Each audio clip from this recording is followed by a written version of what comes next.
Thanks for watching this series on Old Testament survey. We've made our way to the latter prophets and Haggai now, which means festal or festival of Yahweh. Well, who was Haggai? He's an immediate contemporary of Zechariah, probably the older one of the two. He may have been old enough to see the destruction of the temple in 587 BC. He has a short time of prophecy due to probably being advanced in years, and he's listed before Zechariah in every list where the two are put together. His ministry preceded Zechariah's by just a couple of months. The date is 520 BC. It's the second year of Darius I, who served from 522 to 482 BC. And the purpose is to encourage the rebuilding of the temple. It's simply laid out in this couple of chapters. The first chapter is a message to call to examination.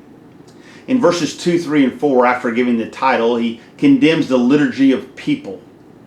And verses 5 and 6 calls them to consider their ways, to think about what they've done as they sort of introspect, as they look inside and think about how they need to repent. There's a second call to consider their ways in verses 7 and 8. And the material blessings that are now being withheld because of God's house has been left in waste, verses 9, 10, and 11.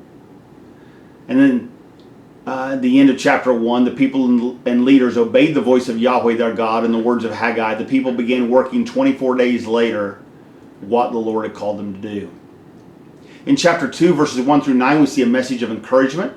It's 51 days later, so 27 days since the building of the temple. And the word of Yahweh is given to Haggai with words of encouragement and the promise of Yahweh of how he'll take care of his people. Look how quickly they're working through this temple, just in a matter of weeks.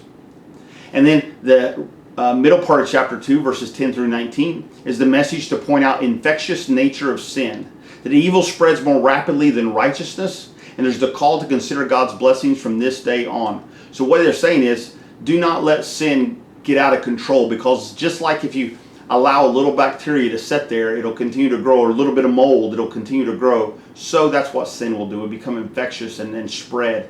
And he says to put a stop to that and to come back and consider what God's going to do to bless his people.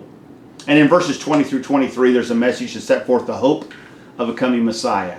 So we especially see this as prophets become closer and closer to that 5th century BC.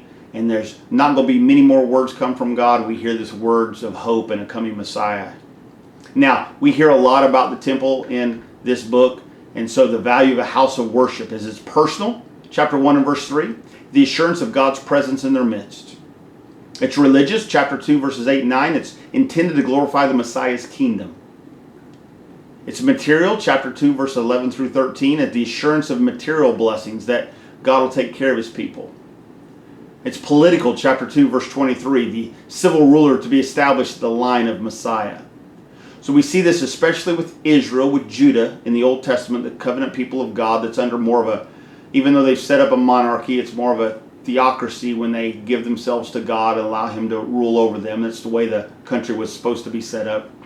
And we see these blessings and what God can do for his people. It's part of that land promise that he gave to Abraham that extends to his descendants.